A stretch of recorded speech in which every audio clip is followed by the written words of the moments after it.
Parashat Vayigash, intéressant, il y a plusieurs points.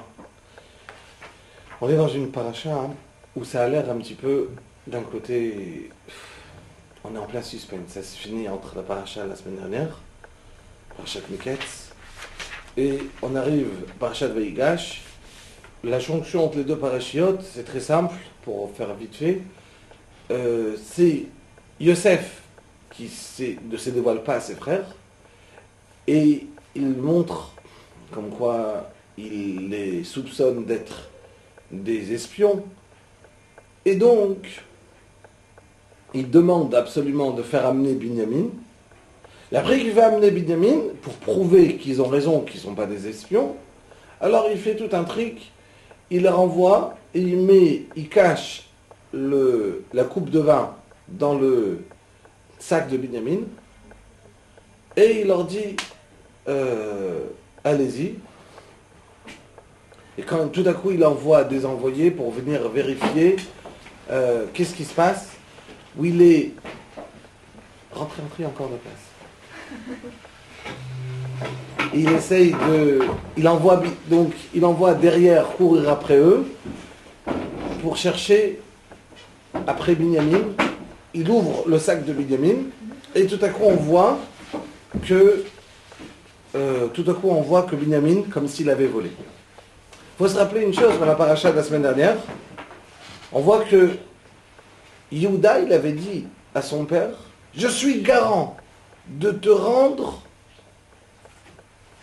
Binyamin dans tous les cas. Je suis garant. Adki Bekar, qu'il a dit je suis garant, ça veut dire que si je ne te ramène pas Binyamin, je ne rentrerai pas au Gan Eden. Toute ma vie. Ce monde-là, je vais fauter contre toi et le monde futur. En parenthèse, il faut savoir qu'il n'est pas rentré au Gan Eden parce qu'il a dit si. Il y a écrit que jusqu'à quand Moshe Rabbeinu il est arrivé et qu'il a prié pour Yehuda, parce qu'un tzaddik qui va dire si, ça s'accomplit. Donc il a dit si je ne te ramène pas Binyamin, il l'a ramené. Et quand même, il ne rentrait pas au Gan Eden. C'est la folie. Imaginez qu'est-ce que ça veut dire les paroles d'un tzaddik. Donc, ce qui se passe à la fin, Yehuda il vient, il transmet, il dit à Yosef, ok, j'ai compris qu'on a fauté. Et lui, il a dit qu'on a fauté, il sait très bien qu'il n'a rien volé, mais il se rappelle de la vente de Yosef. Donc il se dit, c'est Mina Shamaim, qu'Akadosh Baruch Hu, il veut nous punir. Et là, il dit Yehuda, il dit à Yosef, laisse tomber Binyamin, et moi, je suis 100 fois plus fort que Binyamin. Yehuda était un guerrier, était très fort, physiquement aussi. Donc il dit à Yosef, moi, je vais remplacer Binyamin. Et c'est ainsi que se finit la paracha. Yosef dit, pas du tout. Toi, tu m'as rien fait. Celui qui a volé la coupe de vin, c'est qui? C'est Binyamin. Lui, il va être en prison, et toi, tu fais rien. Tout de suite commence la paracha, Vayigash alav Yehuda. Et Rachid nous dit sur place, il lui a parlé d'une manière super forte. Il lui dit, écoute bien Yosef. Il ne savait pas que c'était Yosef. Le vice-roi, vice-paro, le pays le plus fort au monde. Il dit à Yosef, écoute-moi bien. Jusqu'à maintenant, on s'est comporté comme des gens bien. Mikamocha que paro, toi et paro, je te descends. J'ai pas peur de toi. Jusqu'à maintenant, on s'est bien comporté. Ou tu me rends Binyamin, ou c'est la guerre. Moi et mes 10 frères, on a déjà fait, Shimon et Lévi, ils ont tué Shrem, toutes les villes. On est sortis à la guerre, on s'en sort très bien. Jusqu'à maintenant, on a essayé de parler. À partir de maintenant que tu ne comprends pas, on commence la guerre. Ça veut dire quoi ça? Il y a 2 secondes, Yosef, il dit à Yehuda, tu vas être mon esclave, et on va prendre des esclaves. Yehuda, il dit, je suis ton esclave. À peine il lui dit, non, toi tu vas pas être esclave, c'est que Binyamin. Là il s'énerve.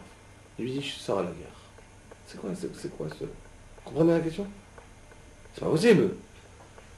Il veut sortir à la guerre, il sort à la guerre. Le pshat, il est comme ça. Il faut bien comprendre que Yosef, Et ses frères, c'est pas une histoire juste de suspense, c'est sympa, ils ont un problème, ils viennent, ils crient. Pas du tout.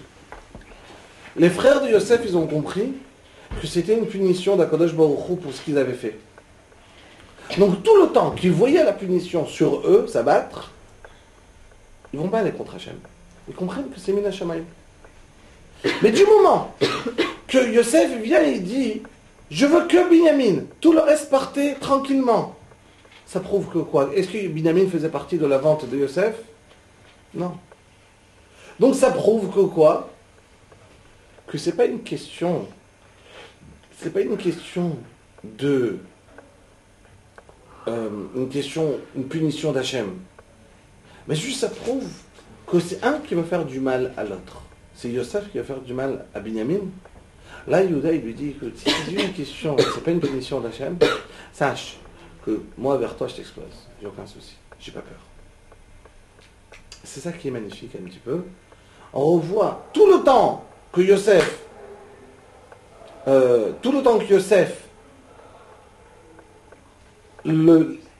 les punit d'une certaine manière, qu'ils croient que ça vient d'Hachem, ils disent rien. À peine ils vont comprendre que c'est juste une guerre, je dis mais c'est pas un problème, on peut sortir à la guerre, on va te défoncer, on n'a pas peur. Vous comprenez?